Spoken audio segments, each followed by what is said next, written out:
Hebreos capítulo 10, versículos 26 al 29.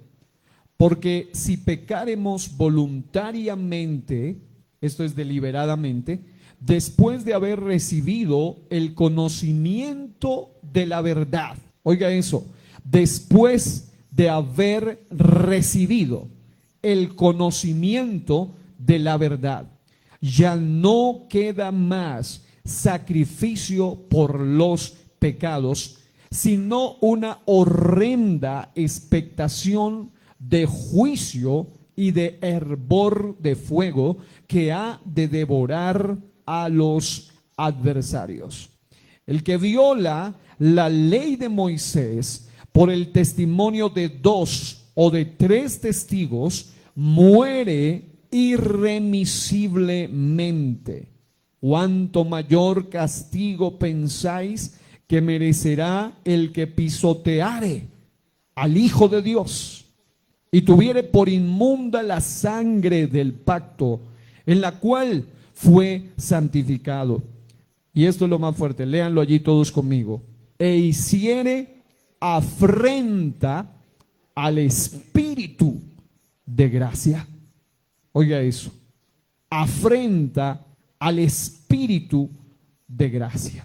Hoy vamos a proseguir en la serie que se llama Neumatología, Doctrina del Espíritu Santo. Hemos estado hablando sobre los pecados contra el Espíritu Santo. Hoy vamos en el pecado número 8 de esos 9 pecados contra el Espíritu Santo y hablaremos sobre afrentar al Espíritu. Bueno, una de las ventajas de estudiar la Biblia de manera sistemática, ordenada, puntual y analizando doctrinas en particular, es que uno puede ir por lo menos paso a paso, puede ir punto por punto y al menos podemos tener una noción más clara sobre un tema en particular. Y el día de hoy, en esta serie que ya hace un buen tiempo hemos venido tratando, porque hemos hablado sobre 9 características del fruto del Espíritu, 9 símbolos del Espíritu, 9 dones sobrenaturales del Espíritu, y ahora estamos hablando también sobre, y cada uno analizándolo puntualmente, sobre los 9 pecados contra el Espíritu Santo. Y dentro de esos 9 pecados contra el Espíritu, ya hemos avanzado bastante, gracias a Dios, y hemos analizado por lo menos 8 o 7. El día de hoy vamos a ir al número 8. Ya hemos analizado 7 de ellos y ahora vamos al número 8. Y le he titulado, para que usted pueda ya relacionarse con este mensaje de una manera más específica, el espantoso pecado de afrentar al Espíritu.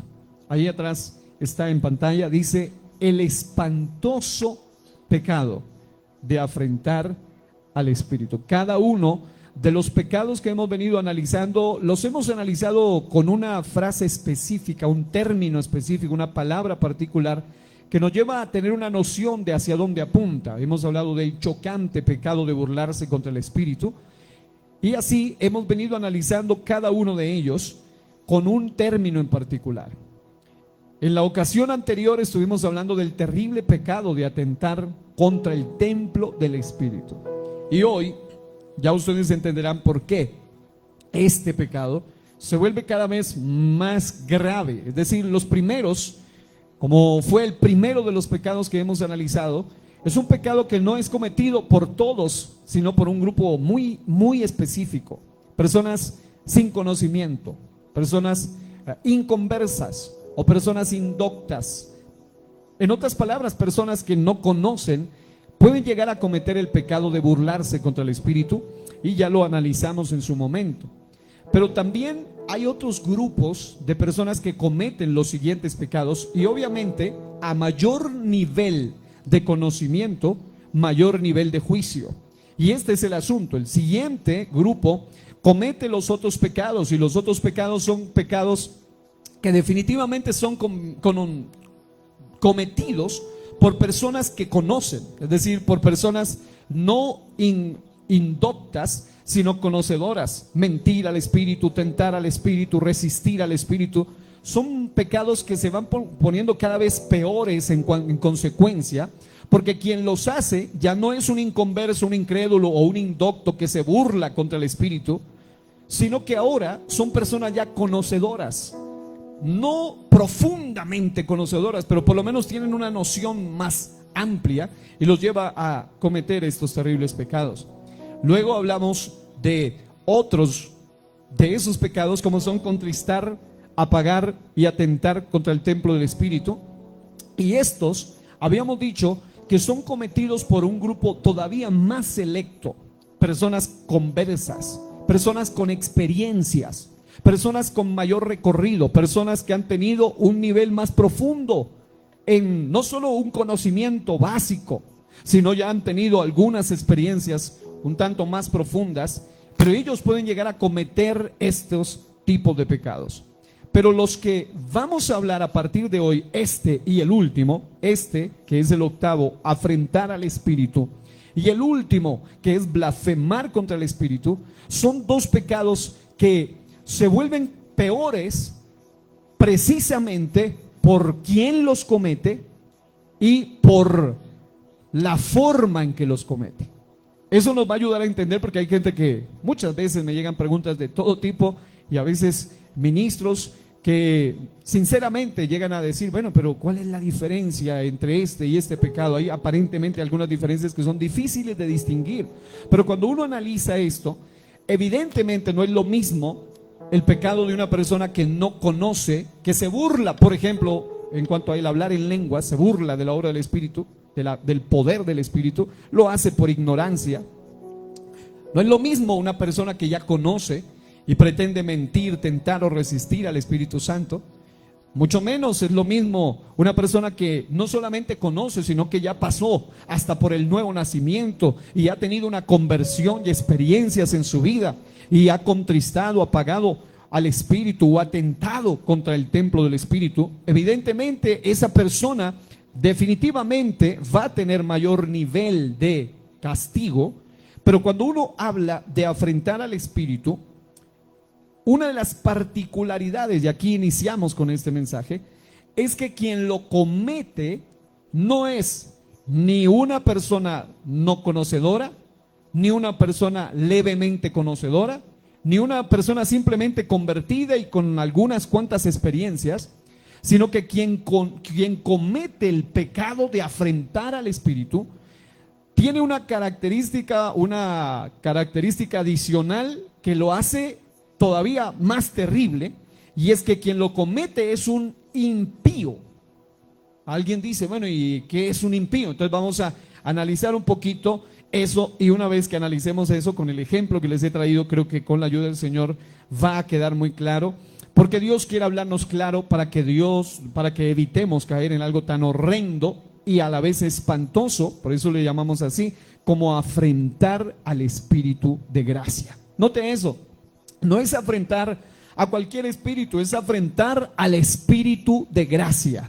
Y cuando habla la Biblia del Espíritu de gracia, habla del Espíritu de Dios, habla del Espíritu Santo, habla del Espíritu eterno, del único Espíritu eterno en el universo. En otras palabras, de quien procede todo lo demás. Pero afrontar a Él, afrentar al Espíritu de gracia, se hace horrendo. Y ahora vamos a explicar cómo es y por qué el autor a los Hebreos llega a advertir de una manera tan categórica al que peca deliberadamente, que dice que si alguien lo hace voluntariamente después de haber recibido el conocimiento de la verdad, es decir, no un ignorante, no una persona que lo hace porque no tenía mayor conocimiento, no una persona porque no ha tenido mayores experiencias, sino una persona que llegó a tener niveles muy amplios y profundos de experiencia, pero se apartó cayendo en apostasía, porque estos dos pecados realmente son cometidos por apóstatas, y un apóstata es una persona que no solo está apartada, no es lo mismo un apartado que un apóstata. El apartado tendrá más o menos mucha más esperanza si es que él vuelve al camino, pero un apóstata es una persona que definitivamente no tiene esperanza. ¿Por qué? Porque cree que ahora apartado de Dios está bien. Muchos de ellos se apartaron de la sana doctrina y ahora dicen, ahora es que estoy bien. Y enseñan una doctrina rarísima y dicen, ahora precisamente es que estoy bien. Pero vamos a ver esto. El texto sagrado dice que cuando alguien, después de haber recibido el conocimiento de la verdad, apostata de la verdad, se aparta de la verdad, abandona la verdad. Dice, ya no queda más sacrificio por los pecados, sino una horrenda expectación de juicio y de hervor de fuego que ha de devorar a los adversarios. El que viola la ley de Moisés por el testimonio de 2 o de 3 testigos muere irremisiblemente. Pero dice, ¿cuánto mayor castigo pensáis que merecerá el que, oiga esto, el que pisoteare al Hijo de Dios? Y es en torno a este contexto que nos habla del pecado de afrentar al Espíritu de gracia. Es decir, gente que no es como el ignorante e indocto que se burla de la manifestación del Espíritu, pero lo hace precisamente por ignorancia.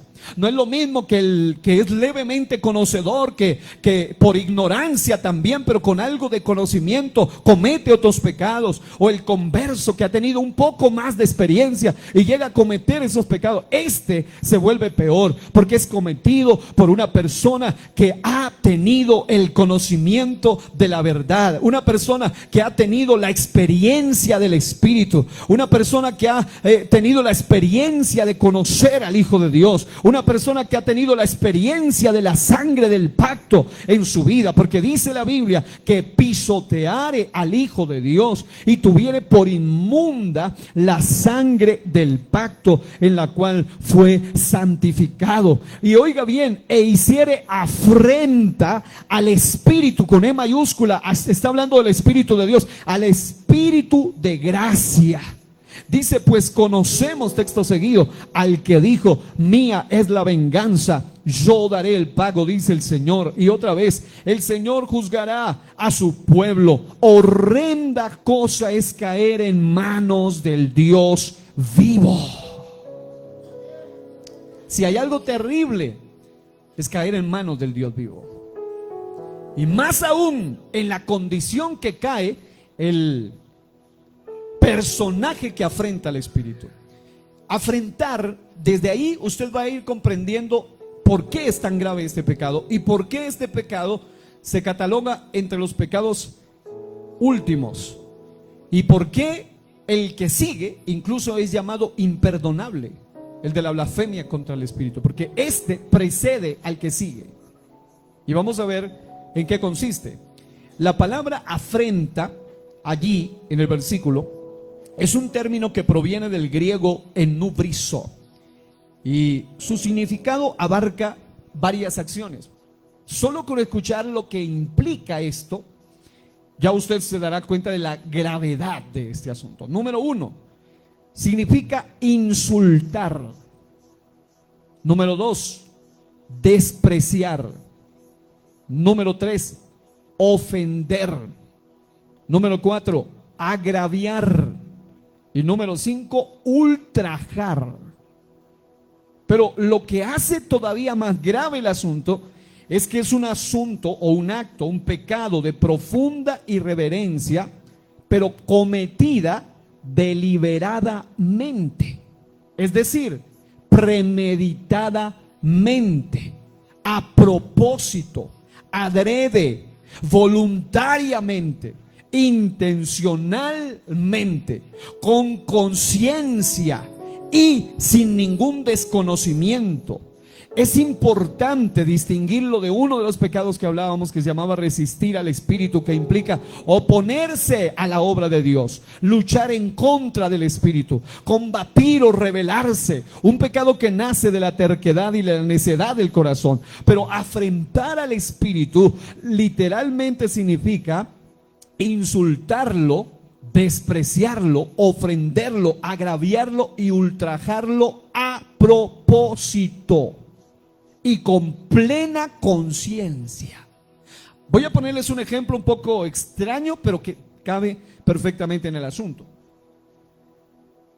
Una persona que comete un asesinato y lo hizo en defensa propia, va a ser juzgado de cierta manera. Aún en la Biblia era un juicio diferente. Una persona que mata por dinero va a tener un nivel más fuerte de castigo. Pero una persona que mata por placer ya es un psicópata. Yo estaba escuchando la entrevista de uno que le llamaban el hombre de hielo. Y él decía que la razón por la que él mataba era porque a él le producía un placer indescriptible. Y que él incluso contaba cuántos segundos se demoraba en morir cierta gente. Y que eso le provocaba placer. Es decir, estamos hablando de alguien, y noten que un psicópata no es un loco de mente que no sabe lo que hace. Son plenamente conscientes de lo que hacen. Es decir, a diferencia de una persona que ha perdido la razón y no sabe qué hizo, estas personas obviamente desquiciadas y poseídas, pero lo hacen a conciencia. El pecado de afrentar al espíritu, yo lo compararía con un tipo de psicopatía espiritual. Porque quien afrenta al espíritu, es decir, a ver, présteme atención a esto. ¿Quién tiene la locura de pensar, insultar, despreciar, ofender, agraviar o ultrajar a Dios a propósito, sabiendo que Dios es quien es? Es decir, que lo hace, como dijo Pablo, habiendo sido yo antes blasfemo, pero era un ignorante. Es decir, dice, lo hice por ignorancia. Pero una persona que afrenta al espíritu no lo hace por ignorancia.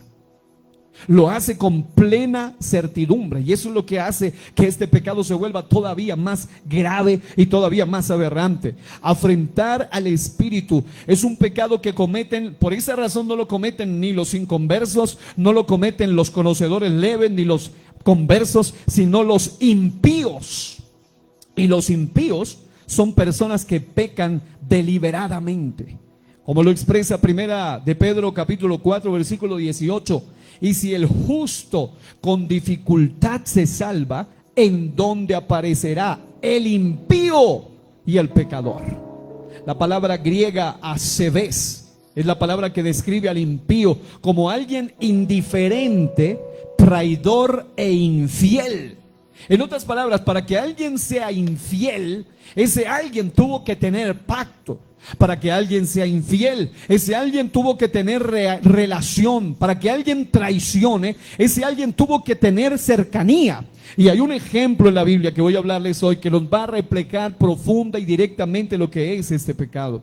Una persona impía es una persona sin temor de Dios, que no vive de forma piadosa, ni muestra reverencia por lo sagrado, aunque conoce de ello. Porque como el texto dice, habiendo recibido el conocimiento de la verdad.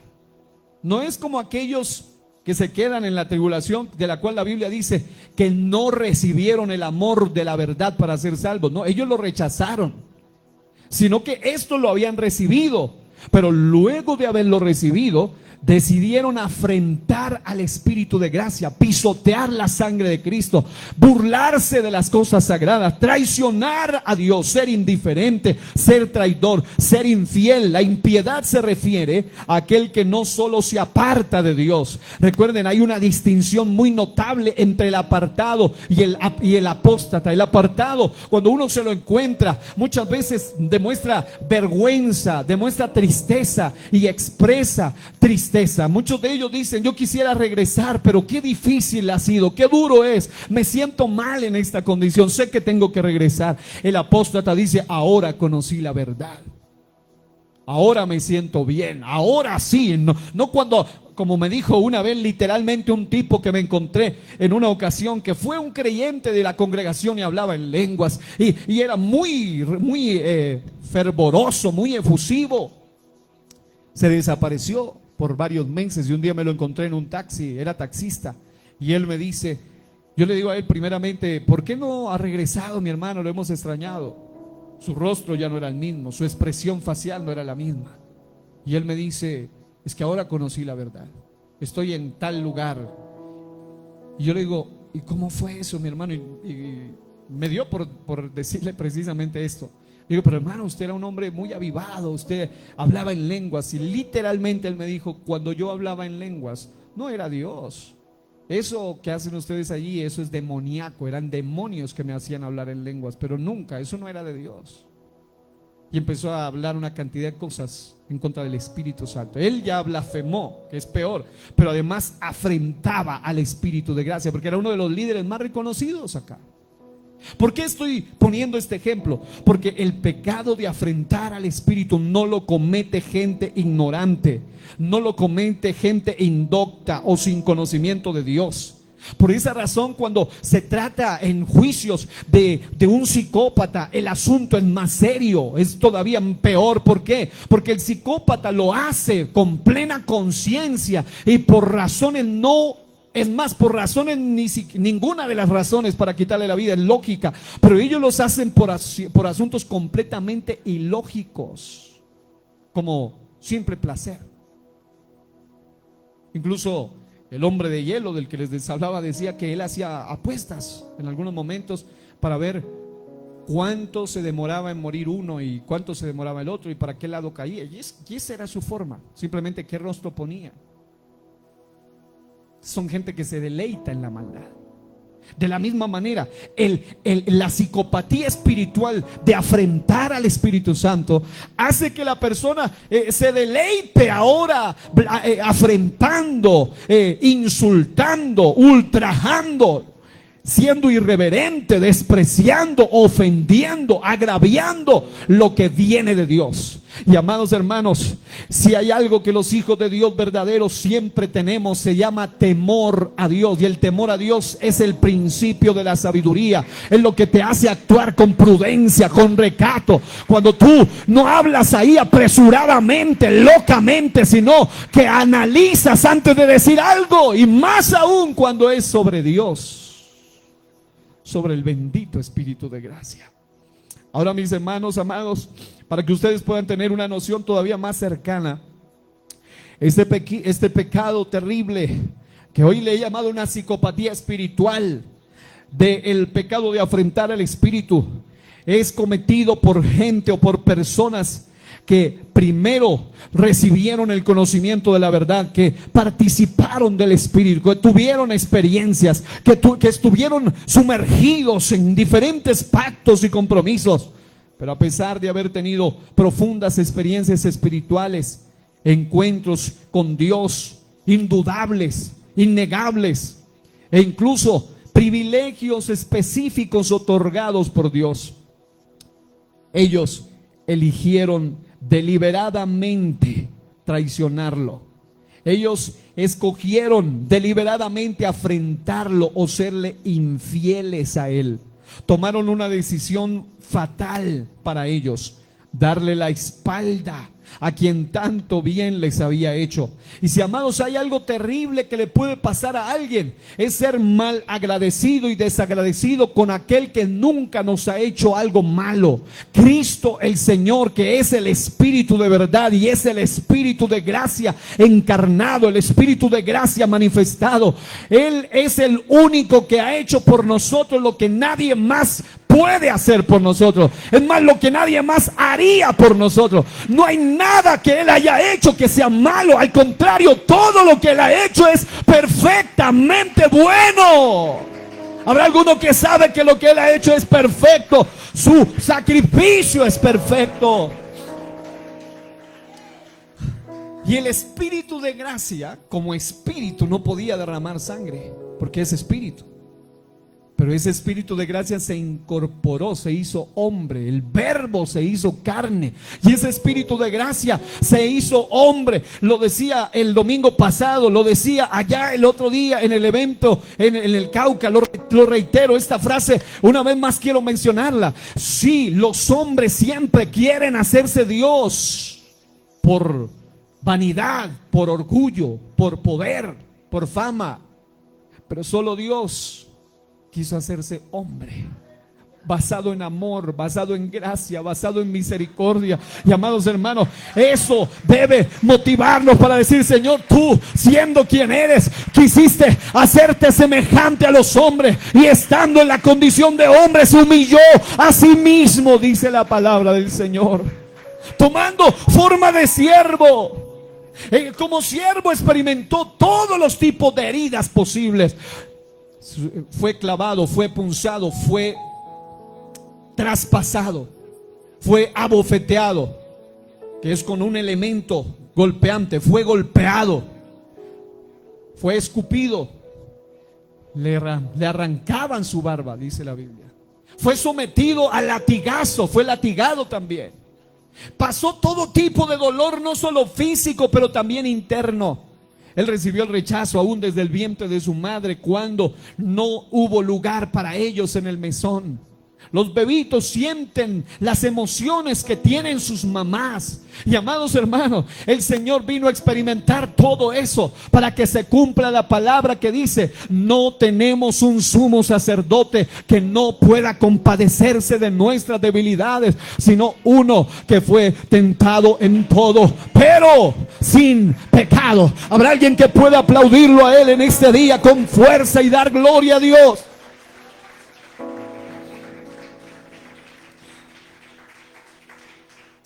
Y en ese sentido, el Espíritu de gracia se ha manifestado de tal manera que me llamaba la atención que cuando mi esposa predicó hace unos días un mensaje titulado Las preguntas de Jesús, las respuestas de Jesús, me llamó la atención algo, y es que ella nos preguntó a algunos cuantos: ¿qué le preguntarías a Jesús? ¿Y qué respuesta quisieras oír de Jesús?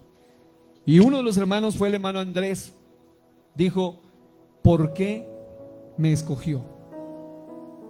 ¿Por qué me escogiste?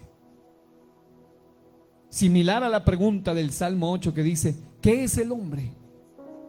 Porque cuando él se puso un día, probablemente en una noche descubierta, a ver el cielo, ver la grandeza y eso es lo que él podía ver. Él no tenía telescopio. Él pudo ver el sol, la luna, las estrellas. Y él dijo: cuando veo los cielos, obra de tus dedos, la luna y las estrellas que tú formaste, digo: ¿qué es el hombre para que tengas de él memoria? Y el Hijo del Hombre para que lo visites. Y él da el realce al sentido de la humanidad cuando dice: le coronaste de gloria y de honra, le pusiste, todo lo pusiste debajo de sus pies, lo hiciste poco menor que los ángeles. En otras palabras, él se sorprende por qué el hombre ha recibido tanta gracia. Y cuando usted se mira así, yo entiendo al hombre de Dios, entiendo esa pregunta: ¿por qué? ¿Qué hay en mí? ¿Qué hay en nosotros? Y sí, muchas veces decimos: él vio algo hermoso, él vio algo grande, él vio algo precioso. Y eso suena muy emotivo, pero cuando tú eres sincero, dentro de ti solamente había hinchazón, podrida llaga, maldad. Estabas perdido, estabas muerto en delitos y pecados. Amado, ¿cómo es posible que un Dios tan hermoso se fije en una persona muerta que olía a pecado, olía a maldad? ¿Cómo es posible eso? Y la gracia hace que Dios nos tenga en cuenta a pesar de nosotros. La gracia hace que la misericordia es maravillosa, pero la gracia es preciosísima, porque por misericordia Dios no te da lo que mereces, pero por gracia Dios te da lo que no mereces. Por misericordia Él no te da el infierno, pero te ofrece un cielo. Pero por gracia Él te da el cielo aunque merezcas el infierno. Amados, esa es la bendita gracia de Dios. ¿Quién se apruebe luego a blasfemar contra la gracia de Dios? Alguien que la recibió un día, alguien que tuvo el privilegio, y les voy a mostrar con un ejemplo que es definitivamente irrefutable para poder demostrar este pecado en su máxima nivel, en su máxima expresión. Es una decisión fatal. Y el ejemplo más claro y evidente de este pecado, de afrentar al Espíritu de gracia, afrentar al Espíritu de gracia, es la vida de Judas, a quien le he llamado el amigo traidor. Diga conmigo, el amigo traidor. Hay 7 palabras que describen el carácter de Judas. Número 1, y todas las quise comenzar con la letra I. Número 1, Judas era un ingrato. Número 2, era un infiel. Número 3, era un inicuo. Número 4, un infiltrado. Número 5, un inhumano.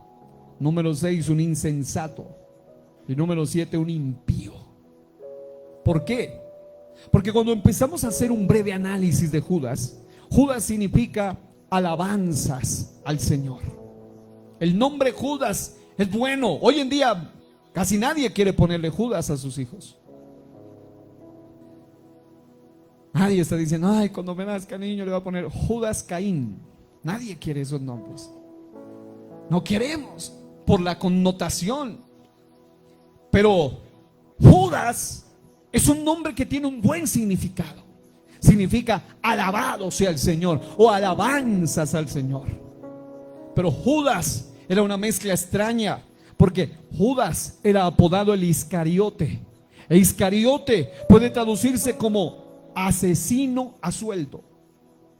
La palabra Iscariote significa también un hombre de muerte. Así que en definición Judas era una contradicción. Era alabanzas a Dios, asesino a sueldo. Alabado sea Dios, hombre de muerte. En otras palabras, era una contradicción en su nombre. La palabra sicario proviene de sica, de ahí viene Iscariote. Una sica era un cuchillo corto utilizado por los celotes y también por los iscariotes. Un grupo que asesinaba a sueldo usando precisamente este tipo de armas. Judas Iscariote pudo ser identificado como el asesino a sueldo. En ese sentido, fue un apóstata impío. ¿Por qué impío? Porque estuvo junto a aquel que es pío, aquel que es puro, aquel que es santo, aquel que es perfecto. Estuvo entre los elegidos, estuvo entre los escogidos, estuvo entre ellos y no en cualquier posición. Judas jamás podrá en el juicio del trono blanco decir: Dios, tú me traicionaste. Dios, tú eres en realidad el culpable, como dicen por ahí en evangelios falsos del evangelio de Judas, supuestamente un libro apócrifo donde prácticamente Judas es el héroe de la escena. Cuando tú analices bien la historia de Judas, te vas a poder dar cuenta que Judas llegó a tener unos privilegios que ninguno otro de los apóstoles tuvieron, ninguno de los discípulos tuvo. Judas en ese sentido de impiedad llegó a ser, y yo le he llamado el apóstata entre los apóstatas del Nuevo Testamento, porque cometió el espantoso pecado de atentar contra el espíritu de gracia. Y no me diga usted si no hay gracia, cuando Cristo el Señor sabía quién era Él, sabía qué corazón tenía, sabía qué intenciones tenía, pero Cristo con sinceridad le brindó no solo para ser parte de su equipo, sino que le brindó una profunda y sincera amistad. Una profunda y sincera amistad. Y yo quiero que usted observe esto. Había una profecía que hablaba de un individuo que se levantaría contra el Mesías, pero que tendría que someterse a su palabra, como dice el Salmo 41:9 en la versión de HH. Este salmo, aún la profecía, revela qué clase de personaje era Judas. Y muchas veces lo vemos como solo el traicionero, pero nos olvidamos de qué gracia le dio Dios. A ver, voy a poner este ejemplo. Hay gente que se siente orgullosa cuando es amigo de alguien importante y lo sacan sacan pecho por eso, ¿no? Dicen: soy amigo del alcalde, soy amigo de fulano, de mengano. Pero amados, la Biblia habla de pocos amigos de Jesús, así con esa expresión, amigos. Y uno de ellos fue Judas. Una versión de la Biblia dice: el hombre de mi paz. Pero la versión de HH lo traduce mejor, dice: aún mi mejor amigo, en quien yo confiaba, el que comía conmigo, se ha vuelto contra mí. Y esto es lo que habla de la gracia tan bendita que tenía Judas sobre su vida, de que siendo quien era y sabiendo él en su condición como Dios, lo sabe todo, su omnisciencia, pero en su condición de amor y de gracia le brindó una amistad sincera, una amistad profunda. No crea usted que el Señor le había ofrecido a Judas una amistad no sincera, como esas personas que saben qué clase de traicioneros son y entonces los mantienen ahí a la raya, los mantienen como al límite. No, Jesucristo le brindó una amistad tan profunda, una amistad tan sincera. Y Juan 6:64 confirma incluso que Jesús ya sabía quién lo traicionaría, pero aún así el Señor le permitía comer de su mismo plato. Le había permitido no ser ni siquiera un amigo, sino el mejor amigo, el más cercano. A ver, no a cualquiera ponen de tesorero. Debe ser alguien de confianza. Yo me imagino las elecciones, si es que hubo elecciones esa vez, cuando dijeron, bueno, vamos a elegir un tesorero entre nosotros, vamos a ver quién puede ser. Mateo, no, Mateo, esos publicanos tienen fama de ladrones. Pedro, no, ese Pedro con lo alborotado que es, no, Pedro no puede ser. Y empezaron uno por uno, hasta que dijeron, ninguno, pero el único que tiene cara de buena gente aquí es Judas. Ese puede ser el preciso, el único. ¿Y saben algo? Jesús le dio el privilegio y la oportunidad de ser su tesorero. De ese hombre, la Escritura, después de toda esa gracia, declara que mejor le hubiera sido no haber nacido. ¿Por qué? Porque llegaría a traicionar a Jesús, el divino maestro. Hay muchas escrituras donde lo relata en Mateo, en Marcos, en Lucas y en Juan. Según la Biblia, Judas Iscariote poseía la característica más baja de un apóstata, y es ser llamado hijo de perdición o hijo de maldición. Y quiero decir esto, no lo fue por nacimiento ni por predestinación, sino por su propia decisión, por su propia elección. Juan 17:12. En otras palabras, este hijo de perdición llegó a ese nivel porque Dios conocía de antemano hacia dónde iría su elección. Mientras Judas buscaba activamente cómo entregar a Jesús, el maestro con amor buscaba activamente cómo salvar a Judas. Es decir, las intenciones del corazón eran totalmente diferentes. Y aunque era conocido como el amigo íntimo, yo sé que Juan dice, acá, habla de sí mismo diciendo que él es el amado, al que Jesús amaba. Y qué lindo que él reconozca eso. Pero la Biblia es la que dice que Judas era el mejor amigo. La Biblia es la que dice que era el hombre de su paz. En su vida secreta, Judas ya había ofrecido entregar a Jesús, incluso antes de la última cena. Esta decisión surgió, y esto es lo que quiero que usted entienda. ¿Por qué usted debe llegar a tener cuidado cuando usted llega a tener niveles de profundo conocimiento, de cercanía? Porque la gente que comete el pecado de afrenta contra el Espíritu Santo no es persona alejada, no es gente distante, no es gente que puede algún día decir, pero yo ni siquiera tuve experiencia, yo no sabía, yo lo hice por ignorancia, a mí nunca me dijeron, a mí nunca me enseñaron. No, Judas estuvo entre los privilegiados, Judas estuvo entre los elegidos. Literalmente había cientos de miles de personas y el Señor escoge solo 12, y entre esos 12 estaba Judas. Hoy hay millones de personas y entre esos millones Dios nos escogió a nosotros. Y eso debe no solamente darnos alegría, pero debe hacernos sentir la gran responsabilidad que recae también sobre nosotros. La decisión de Judas, haciendo un pequeño análisis, surgió esa decisión de traicionar a Jesús, además de una visión errada que él tenía de Jesús. Surgió luego de haber sido reprendido por Jesús en Betania, en casa de Lázaro. Cuando María ungió los pies del Señor con nardo puro de gran valor, la Biblia muestra que Judas fue el que habló en un tono crítico. Y porque la Biblia dice que era un ladrón que sustraía de la bolsa, preguntó: ¿por qué no se vendió este perfume por 300 denarios y se lo dio a los pobres? Y la Biblia dice que no era que se cuidaba de los pobres, sino que era ladrón y él sustraía de los dineros sagrados. El denario era el salario diario de un soldado o un obrero. Él estaba diciendo: lo que esa mujer está derramando en los pies de Jesús cuesta 300 días de trabajo. ¿Por qué no lo vendimos? Sería más provechoso. Judas era muy cercano. Judas era tan amigo que llegó a tener más que confianza. Se volvió un confianzudo y un grosero con la presencia de Jesús.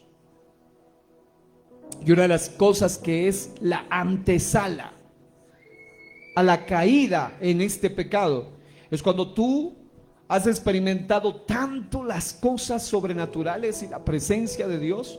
Porque recuerde que Judas fue espectador directo, testigo ocular de todos los milagros sobrenaturales, de las obras de Dios, de los milagros que Jesús hizo, de las enseñanzas públicas, pero también de las enseñanzas privadas. Era el que estaba más cerca de él, era el amigo íntimo del Señor, dicho por la boca profética en la Escritura. Era el amigo cercano, el hombre de su paz, dice una versión de la Biblia. Pero Judas había llegado a tener tal nivel de expectativa del Señor. ¿Y por qué el Señor? Porque la Biblia dice que el Señor es el Espíritu, y donde está el Espíritu del Señor hay libertad. Y la Biblia dice que Él es el Espíritu de verdad. En otras palabras, si Él es el Espíritu y el Espíritu de verdad, y en la Biblia solo hay un Espíritu, Él mismo es el Espíritu de gracia manifestado. Y Judas tuvo el privilegio de estar ante el Espíritu de gracia manifestado en su máxima expresión. Él estuvo tan cerca físicamente, pero tan lejos espiritualmente. Judas Iscariote, a pesar de haber compartido, conocido, convivido y estado cerca de Jesús, tenía un corazón corrupto. Era ladrón, era resentido, era avaro, era carnal, era traicionero. El espíritu de afrenta y traición habitaba ya en él, mientras que el Señor quería habitar en él, es decir, el espíritu de gracia estaba con ellos, pero él prometía que un día estaría en ellos. Pero mientras que el espíritu de gracia quería estar en Judas, había un espíritu de traición dentro de su corazón.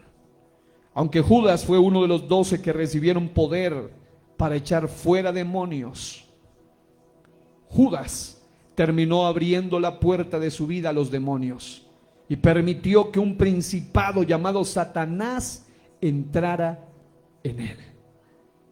Amados, ese es el nivel de gravedad del pecado de afrenta. Es decir, esa persona que recibió unción, que recibió poder, que cuando fueron de 2 en 2 también fue enviado. Él también pudo regresar y testificar y decir: tú nos dijiste que nos darías autoridad, y también veíamos la obra tuya cuando invocábamos tu nombre. Y amados hermanos, Judas también pudo ser, hablando en términos prácticos y actuales, Judas puede ser aquel pastor, aquel líder, aquel diácono, aquel ungido, aquella mujer, aquel varón que nació de nuevo, que se arrepintió, que estuvo en la iglesia, que tuvo experiencias, que habló en otras lenguas, que fue usado para echar fuera demonios, que tuvo experiencias sobrenaturales, que tuvo dones del Espíritu, que recibió cosas que otros no han recibido. Hay gente que lleva años buscando experiencias con Dios y no las han tenido, pero Judas son ese tipo de personas que han tenido cosas que otros no tenían. Podía decir Pedro con su inmadurez: pero ¿por qué siempre a Judas? ¿Pero por qué Judas? ¿Pero por qué es que es Judas? Y siempre Judas, y es el amigo de Jesús. Pero amados hermanos, es mejor muchas veces ser como un Pedro, que aunque niega y que aunque muchas veces comete errores, pero tiene un corazón cercano a Jesús, y un día se humilla y pide perdón, y un día se convierte en un apóstol de verdad, que un Judas que aparentemente está muy cerca de Cristo, pero está demasiado lejos de él. Aunque Judas estuvo con Jesús, es curioso que aunque la Biblia dice que él era amigo, el amigo íntimo, el amigo cercano, Yo encuentro en la Biblia 7 cosas que Jesús le dijo a Judas Iscariote que tampoco se las dijo a ningún otro. A lo largo del ministerio terrenal de Jesús hubo momentos clave en los que Jesús confrontó directamente a Judas, dejándonos ver la profundidad del corazón traidor que lo acompañaba. Estas son 7 frases contundentes que Jesús le dijo a Judas Iscariote.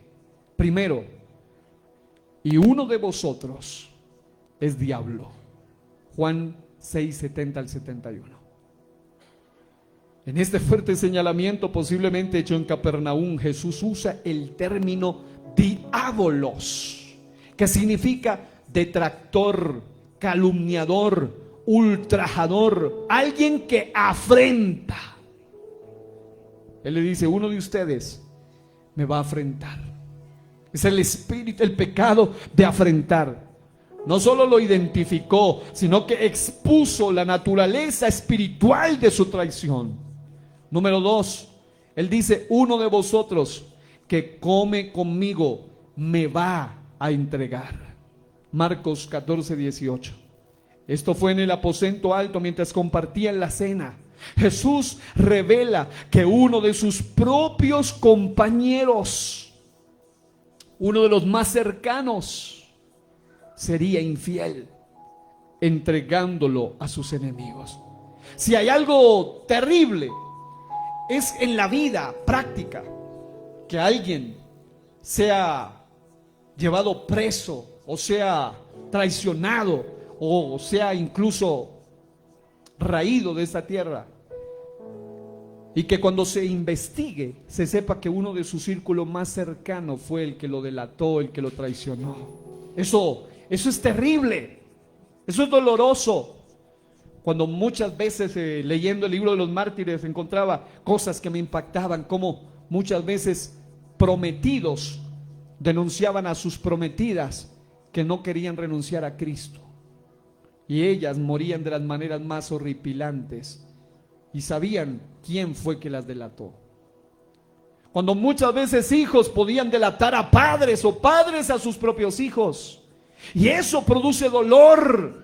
Pero amados hermanos, estamos hablando del Señor, del Espíritu eterno, del Espíritu de gracia, de Cristo el Señor, y Él sabía bien todo eso. Pero ¿qué es lo que quiero destacar aquí? Lo que quiero destacar aquí es que a pesar de que el Señor sabía bien quién era diablo, es decir, calumniador, traidor, ultrajador, afrentador, a pesar de que Él sabía que uno de los que comía con Él, es decir, si Él dice uno de los que come, ese era alguien muy cercano, y Él sabía que le iba a entregar. Si Él sabía todo eso, de que uno de sus compañeros más cercanos sería el infiel, que lo entregaría a sus enemigos. Judas en alguna ocasión en ese momento pregunta: ¿soy yo, maestro? Y Jesús le responde: tú lo has dicho. Mateo 26, 25.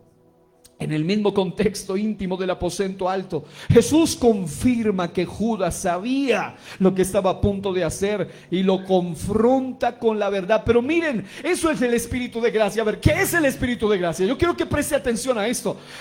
Yo entiendo la parte profética, la parte de la eternidad. Yo entiendo la parte relacionada con las profecías, con relación a Judas, todo ese asunto. Pero quiero que miren la parte práctica del asunto. Es decir, el Señor sabía también quiénes eran sus discípulos, y entre ellos había uno que era exguerrillero, un celote.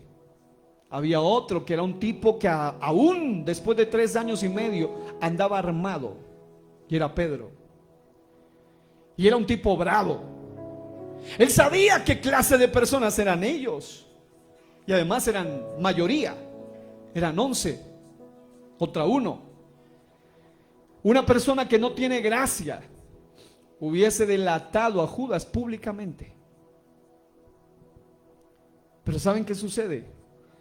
Que Jesús hablaba en tal nivel y en tal nivel de altura, y aunque lo confrontaba directamente, ninguno al final se dio cuenta de qué realmente le estaba hablando. A diferencia de lo que harían muchos otros. Muchas veces el ser humano sin gracia lo que quiere es hacer que aquel traicionero sea expuesto, sea visto como lo malo. Aquel que te hirió, aquel que te dañó, quisieras como que todo el mundo lo sepa y gritarlo a los cuatro vientos: ese fue el que me hizo daño, no confían en ese. Pero no hizo así Jesús.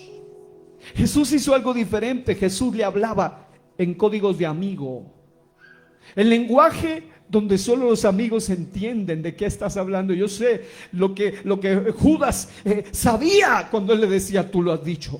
Judas sabía todo eso. Incluso en Juan 13:27 le dice la cuarta cosa: lo que vas a hacer, hazlo más pronto. Y la Biblia muestra que los demás pensaban que seguro lo iba a mandar a comprar algo por ahí. Ese es Jesús, esa es la gracia del Señor.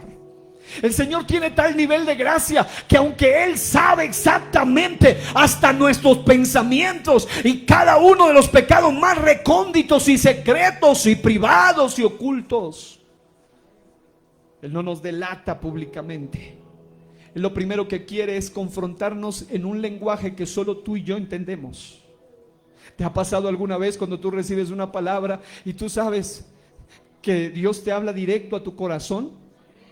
Y que hasta te dice las cosas, pero nadie más sabe, solo Dios y tú lo saben. Pero yo quiero hablarle este día a gente que no es como Judas, sino a gente que es como los fieles, los llamados, los elegidos y los fieles. Los llamados, los elegidos y los fieles también niegan como Pedro, también caen, también fracasan, también cometen fallas y pecados y errores. Pero la gran diferencia es que tienen un corazón que ama a su Señor. Yo no sé si habrá alguien aquí en esta mañana que puede decirle: Señor, en medio de mi debilidad, Señor, quiero decirte que tú eres el principal amor de mi vida.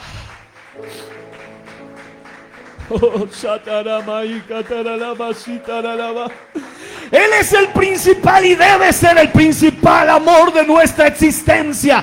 Pero cuando tú estás enamorado de otra cosa, entonces puedes caer en la afrenta contra el Espíritu Santo. Porque te voy a asegurar algo.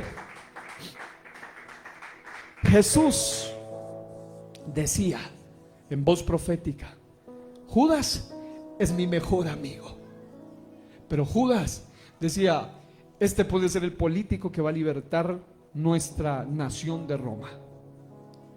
Jesús podía decir: Judas es el hombre de mi paz. Pero Judas decía: voy a ver cómo hago para a ver en qué posición quedo cuando ya él sea el rey. Judas estaba en otra dimensión. Y amados, ¿saben esto? Lamentablemente hay gente así con Dios aún hoy.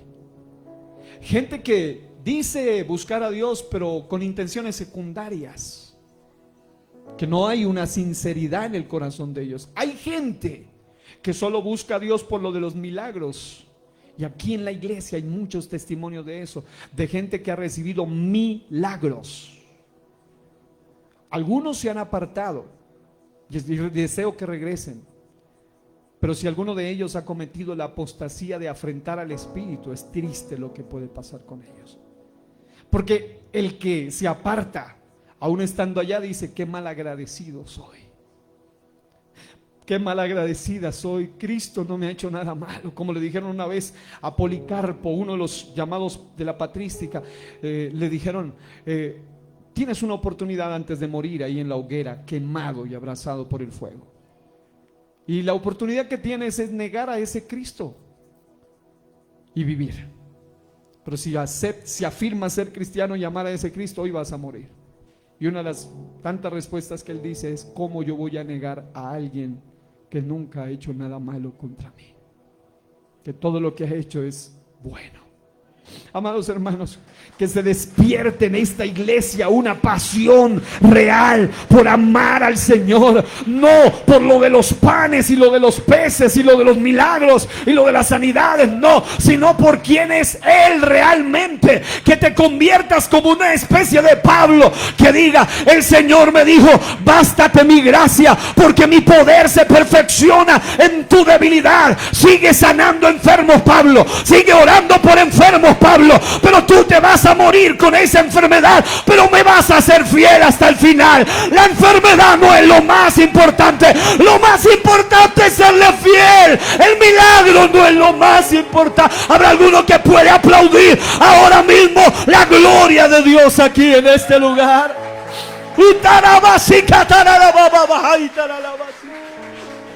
Yo siento aquí el Espíritu de gracia derramándose en este lugar. Alguien puede sentirlo también.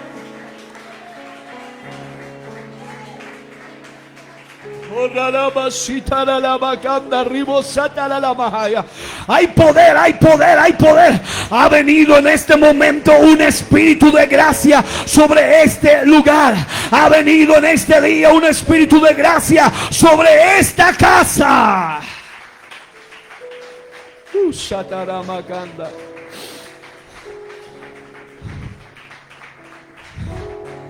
Diga conmigo, gloria a Dios. Y escuche atentamente esto. La gente que no afrenta al Espíritu de gracia, sino que ama al Espíritu de gracia aún más allá de la muerte, es esta. Pocos pasajes después de hablar del que afrenta al Espíritu de gracia, encuentro en la Biblia uno de los pasajes que más impacto ha tocado y ha causado en mi corazón, y está en Hebreos 11. Se lo voy a leer, solo escúchelo. Dice la palabra del Señor de la siguiente manera. Cuando usted empieza a leer a partir de lo relacionado a la fe, usted va a encontrar cómo la Biblia muestra en resumen lo siguiente. A partir del versículo 33 del capítulo 11 de Hebreos, que por fe algunos conquistaron reinos, hicieron justicia, alcanzaron promesas, taparon bocas de leones, apagaron fuegos impetuosos, evitaron filo de espada, sacaron fuerzas de debilidad, se hicieron fuertes en batalla, pusieron en fuga ejércitos extranjeros. Las mujeres recibieron por fe sus muertos mediante resurrección, mas otros fueron atormentados. Y lo primero dice, eso es gracia. Gracias que me liberó de la muerte. Gracias que me liberó. Gracias que me trajo en resurrección a mis hijos y a mis familiares. Gracias son los milagros. Gracias son las liberaciones. Gracias son las respuestas. Pero la misma Biblia muestra que la fe de algunos era tal que fueron atormentados. Y dice, no aceptando el rescate a fin de obtener mejor resurrección. Les dice, mira, te vamos a dar un chance, te vamos a dar una oportunidad. Pero ellos decían, no quiero ese tipo, yo quiero tener una mejor resurrección. Otros experimentaron vituperios y azotes, y a más de esto, prisiones y cárceles. Fueron apedreados, aserrados, puestos a prueba, muertos a filo de espada, anduvieron de acá para allá, cubiertos de pieles de ovejas y de cabras, pobres, angustiados, maltratados, de los cuales el mundo no era digno, errando por los desiertos, por los montes, por las cuevas, allá están las catacumbas, por las cavernas de la tierra. Esos nunca afrentaron al Espíritu de gracia. Estuvieron dispuestos a serle fieles al Señor. Y dice, y todos estos, esto es lo que más me impactó, dice, aunque alcanzaron buen testimonio mediante la fe, no recibieron lo prometido, proveyendo Dios alguna cosa mejor para nosotros, para que no fuesen ellos perfeccionados aparte de nosotros. En otras palabras, no recibieron lo prometido aquí en la tierra, pero hay un galardón que ellos esperan. Y amados hermanos, ese es el llamado en esta mañana. Se requiere una iglesia que entienda que el plan de Dios es que tú estés cerca de Él, no solo en la tierra, sino toda la eternidad. El plan de Dios no es que un día tú tengas que lamentarte recordando como Judas. Judas tendrá que decir toda la eternidad, yo era el amigo más íntimo de Él. Yo era el personaje más cercano a Él. Yo estuve con Él 3 años y medio, pero al final me aparté de Él porque nunca estuve del lado de Él. Y no será condenado por ignorante, sino por el mayor nivel de responsabilidad que tuvo. Y las últimas cosas que le dice, número 5: ay de aquel hombre por quien el Hijo del Hombre es entregado. Mejor le fuera a ese hombre no haber nacido. Marcos 14:21. Esta es una declaración solemne y trágica pronunciada también en el aposento alto, que resalta la gravedad del pecado de Judas y el juicio que vendría sobre él. El versículo 6 es uno de los, la razón 6 mejor, o el punto 6, la frase 6 que el Señor le dice es una de las que más me impacta. Porque en Mateo 26, 49 al 50, la Biblia muestra que en el momento que Judas viene a cumplir su cometido de traicionar al maestro, él dice: salve, maestro. Y lo besó. Y Jesús le respondió: amigo, ¿a qué vienes? Amados, ese amigo de Jesús no es el amigo hipócrita de algunos, ¿no? Amigo, no. Era: amigo, ¿a qué vienes? Tú eres mi mejor amigo. Y el Señor, y tenían un lenguaje tan único entre ellos, que él le decía: salve, maestro. Amados hermanos, que no nos pase jamás una cosa de estas, iglesia. Necesitamos, sí, yo sé que cada uno tiene hasta su forma de hablar con Dios. Yo he oído a algunos que le dicen: papito Dios. Otros le dicen: Padre mío. Otros le dicen: amado. Cada uno tenemos nuestra forma. Y Dios, que es tan lindo, Él recibe ese amor de sus hijos. Y sea cual fuere tu manera, solemne o tierna o dulce, de hablarle a tu Señor, yo te invito para que tú siempre seas fiel. Yo sé que no te ha tocado fácil. Hay gente aquí que está sufriendo ahora mismo, pasando cosas difíciles en su vida. Yo sé que no ha sido fácil el camino, pero el Señor dijo: en el mundo tendréis aflicciones, pero confiad, yo estaré con vosotros. Yo he vencido al mundo. Eso significa, amados, que el secreto es ser verdaderos amigos de Él. Y si me amáis, dice, vosotros sois mis amigos si guardáis mis mandamientos. Ya en el huerto del Getsemaní, Judas lo saluda con una aparente muestra de afecto, pero Jesús lo confronta con una pregunta que desenmascara su corazón traicionero, pero su amigo va a resonar para siempre. Y por último, la séptima cosa que Jesús le dice en Lucas 22, 48 es: con un beso entregas al Hijo del Hombre. A ver, estamos hablando de Jesús, el ser más poderoso del universo. Él podía hacer trizas a Judas y a todos juntos, y al universo entero. Pero la gracia, ese es el espíritu de gracia, la gracia. Él podía desintegrarlos, pero la gracia hizo que aún hasta los últimos momentos Él no le hable con voz tronante ni con una voz despectiva, sino con una palabra amistosa: amigo, con un beso. También en Getsemaní Jesús le hace ver la ironía y la vileza de su acción, usar un gesto de amor para consumar su traición. ¿Y cómo termina Judas? Lamentablemente termina convirtiéndose en un traidor, en un infiel, alguien que afrentó directamente al Espíritu de gracia hecho carne. La razón de este Judas es que en su corazón albergaba expectativas equivocadas sobre Jesús. Esperaba un Mesías político, un libertador con poder terrenal, no un rey espiritual con un reino eterno. Y esto decepcionó a Judas. Y hay gente que ha tenido tantas experiencias con Dios. Yo he conocido gente y Dios, y si son de Dios, que Dios permita que ellos regresen algún día al camino. Pero hay gente que ha tenido tantas experiencias, muchas, que yo a veces he dicho: Señor, wow, cuánto quisiera yo poder contar un testimonio. No para decir, oh, yo contar el testimonio, sino para tener la experiencia de ver ciertas cosas que ellos han visto, pero que hoy con mis propios oídos he tenido que escuchar a esta gente afrentando al Espíritu de gracia. Desde el inicio, su relación con Jesús estuvo distorsionada. Y por eso el llamado final para esta iglesia es cómo estamos viendo nuestra relación con el Señor Jesús. Judas nunca comprendió el verdadero carácter del maestro, y esa falta de entendimiento fue la que lo llevó a perderse para siempre, porque primero perdió el respeto para Jesús. Es decir, bastó una sola corrección en público. Nunca lo había hecho. La Biblia muestra solo un escenario muy específico donde Jesús lo corrige en público.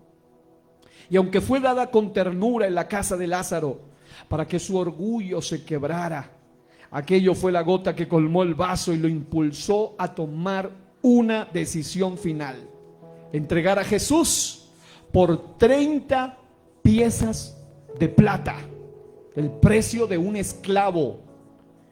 Y para que usted ponga esto en perspectiva, se dé cuenta cuánto valoraba Judas a Jesús. Por Sansón ofrecieron 1100 siclos de plata. Por Jesús, 30 piezas de plata. En otras palabras, depende de tu cercanía real con Dios, tú vas a valorar más a Dios. Él te valora eternamente, con amor eterno te ama. Pero la pregunta es, ¿tú le amas a Él? La Biblia dice, nosotros le amamos a Él porque Él nos amó primero. Yo quiero orar en esta mañana por alguien que quiere entrar en una relación de gracia y no de afrenta, sino en una relación de humildad. Decirle, Señor, porque cuando uno lee a Judas, uno puede decir, oh, Judas, terrible Judas. Pero cualquiera puede ser capaz de hacer lo mismo y peor que lo que hizo Judas si no se mantiene humilde delante del Señor. Yo quiero orar por alguien que quiera venir a este altar, doblar sus rodillas unos momentos y escuchar esto. Judas Iscariote, luego de notar la magnitud de su traición, de su infidelidad, de su afrenta que había cometido, ahí está el peor error, a diferencia de lo que están haciendo muchos que vienen hoy a este altar.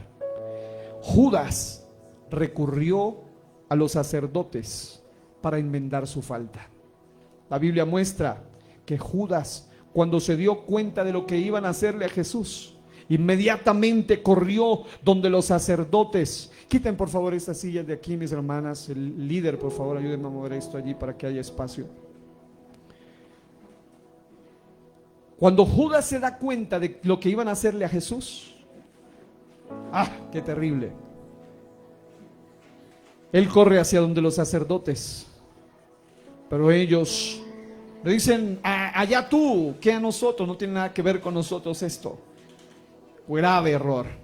Pero a diferencia de muchos que hoy están aquí doblando sus rodillas delante del Señor, que están entendiendo y que esta palabra la recibieron para ellos, yo sé que si hay alguien que sabe que Dios le habló a usted, yo le estoy hablando a usted que está sintiendo que Dios la usa, que usted que está sintiendo que Dios lo usa, usted que está sintiendo que Dios le está dando privilegios, usted que está sintiéndose amada, amado, usted que está sintiéndose cada vez más cerca. ¡Qué bueno! ¡Gloria a Dios por eso! Pero la pregunta es, ¿qué actitudes vamos a tomar de ahora en adelante? Cuanto más gracia. No hagamos lo de Judas, que fue donde los sacerdotes para decirles, para enmendar su error. Al contrario, vamos ante Jesús. Él recurrió a los hombres antes que a Jesús. Y por esa razón, cuando no vio respuesta en ellos, en lugar de ir a los pies de la cruz para salvarse, fue a los pies de un árbol para suicidarse.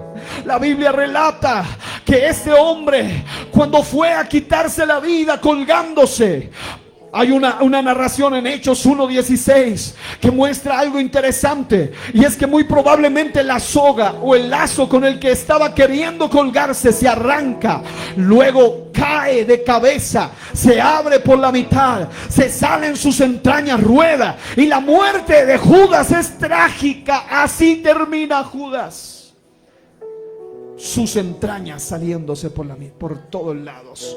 La vida de Judas nos enseña que lo que Dios diseñó para ti, y esto es lo más fuerte antes de orar, amada líder, amado líder que estás en este altar, amado bautizado, amado amigo, amada amiga, quiero que digan esto conmigo y díganlo con fe. Digan: Señor, yo sé que tú tienes algo especial para mí. Otra vez dígalo, ahora poniendo su mano aquí en su pecho, diga: Señor, yo sé que por gracia tú tienes designado algo especial para mí. Ahora, con esa palabra quiero que escuche lo que le voy a decir. La vida de Iscariote nos enseña que lo que Dios tiene para nosotros, o lo que Dios diseñó para nosotros, aunque Dios lo haya planeado para nosotros desde la eternidad, lo podrá tomar otro si no lo valoramos. El Salmo 109:8 dice: y tome otro su oficio. En otras palabras, cuando afrentamos al Espíritu de gracia, el Espíritu de gracia se contrista. El Espíritu de gracia se contrista, sí, pero el que pierde realmente somos nosotros. Por eso, iglesia, en este día yo te desafío en el nombre de Jesús: no permitas que otro tome tu corona, no permitas que otro tome tu oficio, no permitas que otro arrebate tu llamado, porque Dios te llamó a ti, varón. Dios te llamó a ti, hombre. Dios te llamó a ti, niña, niño, joven y anciano. Dios tiene algo para ti, pero si tú no valoras lo que Dios tiene para ti, va a venir otro al que tal vez tú desprecias, pero que Dios no desprecia. Por eso es que el Dios nuestro pudo poner a otro que nadie conocía en su lugar, uno llamado Matías. Nadie sabe quién es este hombre, poca gente ha leído de él, pero cuando una persona desprecia un lugar de privilegio, entonces Dios va a levantar a un desconocido. Dios va a levantar a alguien que nadie vio, pero que la Biblia dice que fue fiel. La Biblia dice que cuando eligen al sucesor de Judas, el requisito era muy claro: debía ser uno que se ha contado con ellos, pero que haya estado con ellos. La Biblia dice: era necesario que cuando se cumpliese las escrituras en que el Espíritu Santo habló por boca de David, de Judas. El Espíritu de gracia lo había llamado a Judas, pero el Espíritu de gracia también profetizaba de Judas, que fue guía de los que prendieron a Jesús y era contado con ellos, y que era parte de ese ministerio. Él, con su salario de iniquidad, hizo algo terrible y murió de manera terrible. Pero la Biblia dice: es necesario pues que de estos hombres que han estado junto con nosotros todo el tiempo que el Señor Jesús entraba y salía entre nosotros, comenzando desde el bautismo de Juan hasta el día que de entre nosotros fue recibido arriba, uno se ha hecho testigo con nosotros de su resurrección. Y llamaron a varios, y la Biblia muestra que al final fue elegido Matías y fue contado contra los otros 11 apóstoles. ¿Qué es lo que quiero decir con esto? Hoy en día Judas es muy famoso y Matías casi nadie lo conoce, a pesar de que fue el sucesor de Judas. Quiero decirte, iglesia, que no importa el renombre que tengas en la tierra, si tú no eres reconocido por Dios en el cielo, estás en problemas. Pero cuando tú eres reconocido como un fiel, como uno que está con Él, aunque nadie te conozca, aunque mencionen tu nombre y nadie sepa ni siquiera quién eres todavía, pero lo más importante es que Dios sea glorificado. Alguien puede alabar a Dios y decir: lo importante aquí es que el nombre de Jesús sea exaltado. Sí, todos saben de Judas, pocos saben de Matías, pero Matías fue fiel, pero Matías estuvo entre ellos cuando Jesús entraba y salía. Matías nunca fue traicionero, Matías estuvo ahí humildemente. Había otras opciones, pero Dios quiso que sea Matías. ¿Habrá algún Matías aquí en esta mañana que pueda decir: Señor, tal vez no haya llegado tan alto, o como alguna vez hemos dicho, tal vez no he experimentado lo que otros han experimentado, no he visto lo que otros han visto, pero Jesús dijo: bienaventurados los que sin ver creyeron? ¿Habrá alguien que pueda aplaudir por unos minutos al Rey? Ahora mismo se derrama el Espíritu de gracia, el Espíritu de gracia. El destino de de los impíos que afrontan el espíritu de gracia es la muerte eterna, pero el espíritu de los fieles es la vida eterna en la patria celestial. Alaba a tu Padre y recibe libertad en esta mañana. Yo siento que el Maestro, el Rey, está derramando gracia en este lugar. Aplaude el nombre del Señor y habla en nueva lengua. Eso es. Hay victoria, hay victoria. Judas Iscariote pasó 3 años y medio caminando junto a Jesús, compartiendo su enseñanza, compartiendo su compañía, pero tristemente pasará toda la eternidad separada de Jesús. Oh, no camines solo 1 año ni 2 años. Puede que hayas nacido en el Evangelio, puede que lleves 5, 10, 20, 30 o 40 o 50 años, pero el secreto es que seas fiel hasta el final. No te apartes del que te ama con amor eterno. No te vuelvas atrás, no traiciones al Maestro. Sigue fiel, sigue firme. Sí que no, sé que no es fácil, pero la idea es que si tú eres fiel en la tierra, vas a pasar con Él toda la eternidad. Toda la eternidad. Yo siento el espíritu de gracia soltándose ahora mismo en sanidades, en milagros, en prodigios ahora, pero también está derramando un espíritu de amor, un espíritu de verdadera convicción sobre alguien en este lugar. Oh, Sharamakanda Rabashita.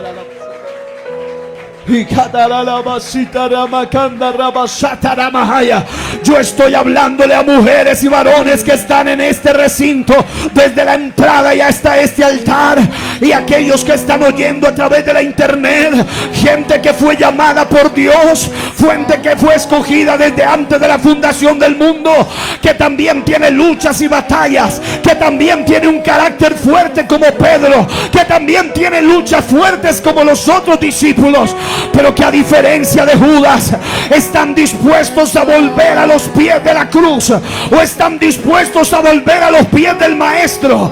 No afrentes al Espíritu de gracia, vuelve al Rey de gloria y dile: Señor, dame una nueva oportunidad.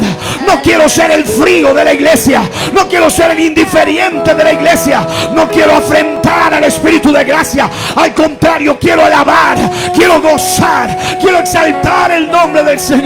Quiero darle gloria porque Él se lo merece. Aplaude al Dios del cielo en esta mañana y recibe victoria.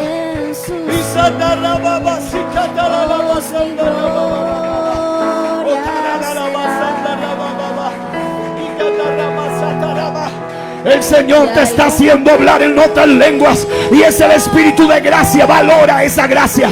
El Señor te está usando, es el Espíritu de gracia. Valora esa gracia. El Señor te está llevando a cosas mayores. Valora esa gracia. Mantente fiel en tu liderazgo, en tu unción. Doy gloria a Dios porque Dios está ungiendo a los líderes de esta iglesia. Estoy sintiendo que Dios está levantando intercesoras, intercesores, predicadores, cantores ungidos para la gloria de Dios. Valora esa gracia, iglesia. Valora.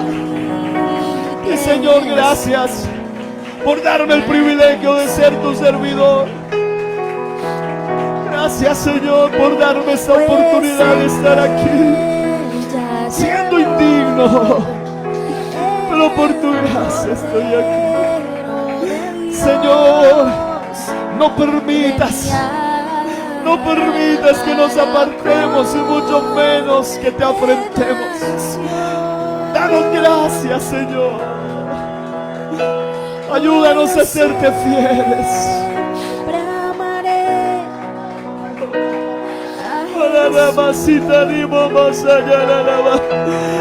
Hermana, hermano, no renuncies, no te vayas, no te apartes. Anímate, sigue adelante. Vale la pena seguir a Cristo. Vale la pena.